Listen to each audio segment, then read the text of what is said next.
Welcome to Epic Mint Leaves, your channel for mind-blowing vegan recipes.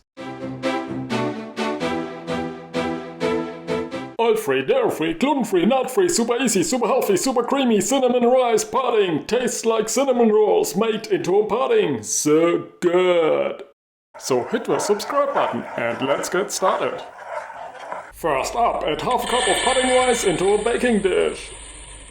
Next, pour 3 cups of a plant-based milk into a blender, along with 6 dates and a teaspoon of cinnamon.